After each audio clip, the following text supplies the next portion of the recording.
Hey everybody, what you see on screen is a position from a game that I played in the 2020 Washington High School State Team Championship. Um, this game was actually played on February 29th, 2020.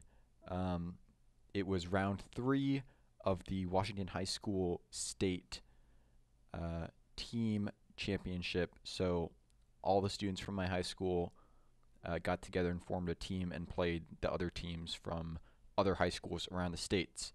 Um, and I don't have the full game, but because I lost the notation or I can't find the notation sheet, but the end game stuck out, has always stuck out to me, and I've always remembered this, and it's very thematic. So I just wanted to show you guys this end game.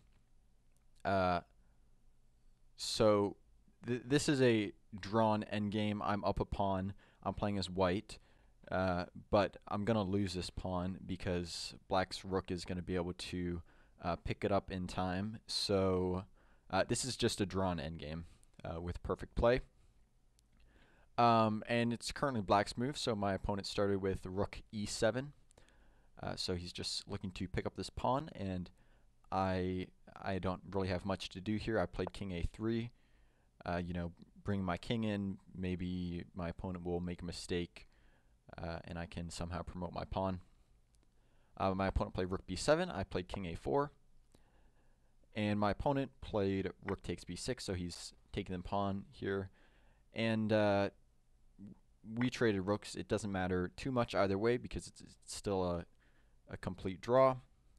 But I figured, maybe I can win this king and pawn endgame because I'm going to be able to get opposition after we trade, and my king is further up the board than his is, so I will definitely at least have the winning chances in this king and pawn endgame.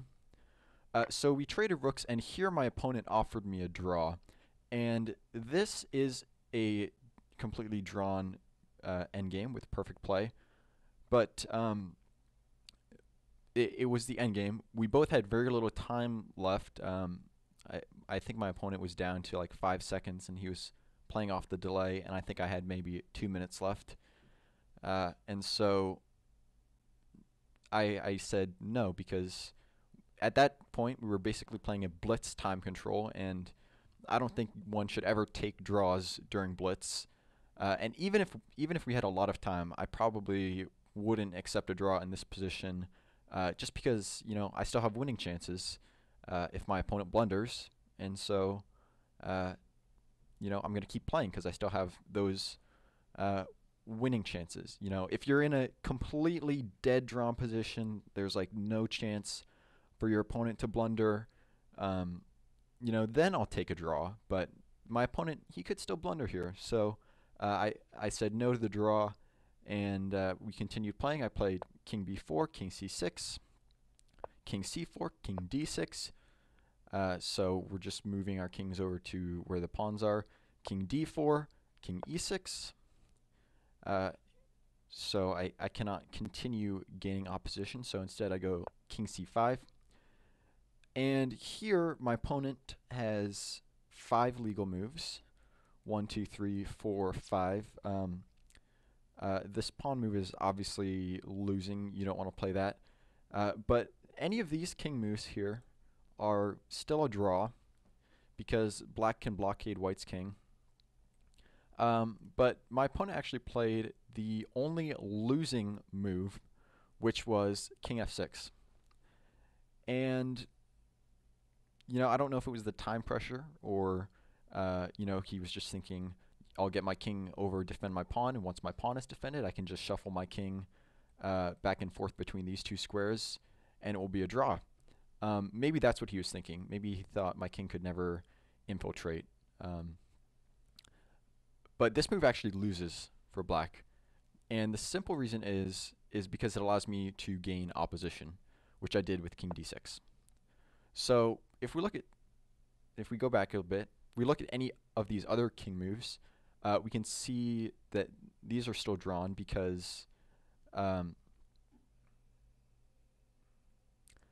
if if the king moves to d7, I can still gain opposition, but then I can never move my king around and infiltrate the pawns, because if I ever try to bring my king up further, now black gains opposition, and now I can never infiltrate, and that's just a draw. And if the king moves to e7 like this, well, now black is going to get the opposition if I try to move in further, and it's the same deal. I can never move my king in any further. And king to f6, it's sort of, or excuse me, king to f7. It's the same deal. If I try to move my king in further, black is going to be the one who gets opposition. If I move my king here, it's simply this, and black has opposition once again.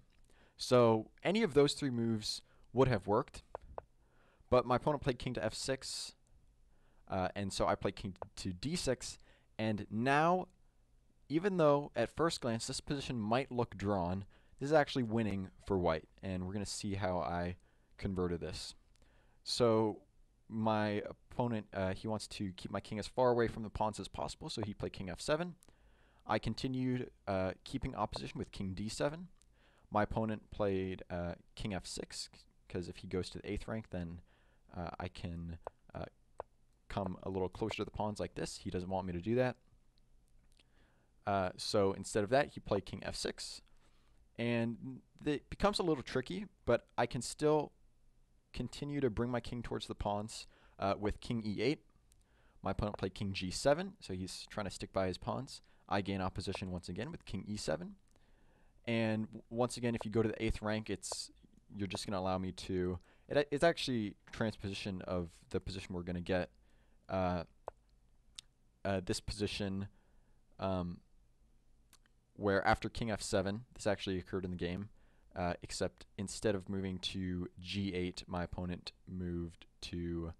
what was it?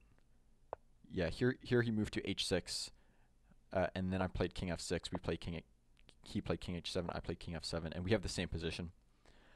So my opponent moved back to h6 after this, and here I can put black in Zugzwang with king to g8. And for those that don't know, Zugzwang, that is when your opponent has to make a move, but they do not have any good moves.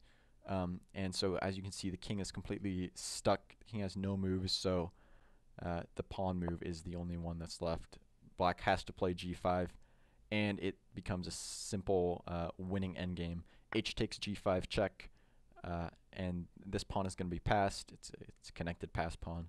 My opponent played the only legal move, king g6, and then I played another fancy move, putting black in Zugzwang again, king h8, and now my opponent has two moves, king f7, which allows king h7, protecting the promotion path, or h4, which just gives up another pawn, and that's what my opponent played. h4, I played g cross h4, my opponent played king h5, I played king h7, and so now I'm protecting this promotion path. My opponent played king g4, and I played g6, and in this position my opponent resigned. So that's just a little quick thematic endgame that I had one time. It's a lesson to not take draws. It's a lesson in opposition and a lesson in Zugzwang.